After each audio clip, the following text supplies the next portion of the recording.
नमस्कार दोस्तों, स्वागत है। आज आपका फिर से जीवन बदल देने वाली एक और ज्ञान से भरी बुद्धा इंस्पिरेशनल स्टोरी में। आज की ये कहानी जीवन की तमाम छोटी बड़ी तमाम तरह की समस्याओं से परेशान इंसान को समाधान देगी। तो आए और इस कहानी को सुनते हैं।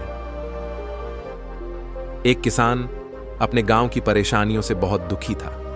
किसी ने उसे अपने दुखों के निवारण के लिए बुद्ध की शरण में जाने को कहा। जो कुछ दिनों के लिए यहां से कुछ दूर एक गांव में आया है, वह निश्चय ही तुम्हारे सब दुखों का निवारण करेगा। यह सुनकर किसान बड़ी इच्छा से बुद्ध की शरण में गया।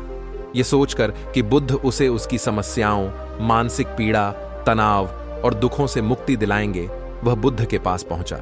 उसने बुद्ध से कहा कि हे बुद्ध, मैं एक किसान हूं, मुझे खेती करना पसंद है, लेकिन बारिश कभी भी पर्याप्त नहीं होती और मेरी फसलें बर्बाद हो जाती हैं। पिछले साल मेरे पास खाने के लिए कुछ नहीं था और इस साल भी अत्यधिक बारिश के कारण फसल को बहुत नुकसान हुआ। मेरे पास खाने के लिए पर्याप्त भोजन नहीं है। किसान ने कहा, मैं शादीशुदा हूं, मेरी पत्नी मेरा ख्याल रखती है, मैं उससे प्यार करता हूं, लेकिन कभी कभी वह मुझे बहुत परेशान करती है और घर में बहुत क्लेश हो जाता है, जिससे मुझे लगता है कि अच्छा होता अगर वह मेरी जिंदगी में नहीं आती। मेरे भी 2 बच्चे हैं। कभी कभी मेरे बच्चे भी मेरा अनादर और अवज्ञा करते हैं, मेरे निर्देशों का पालन नहीं करते।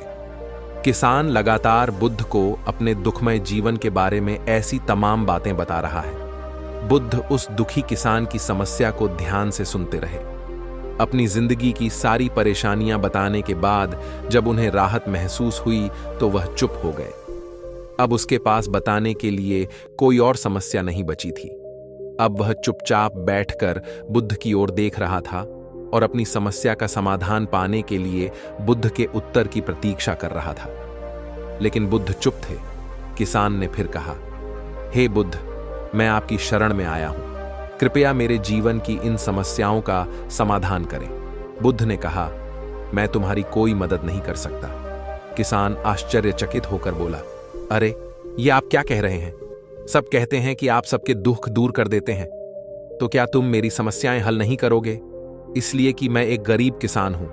बुद्ध ने कहा, मुश्किलें हर किसी के जीवन में आती हैं। जीवन में दुख और परेशानियां आना स्वाभाविक है। व्यक्ति के जीवन में अक्सर उसके कर्मों के अनुसार परिस्थितियां बदलती रहती हैं, जिससे सुख, दुख, निराशा और क्रोध आता है।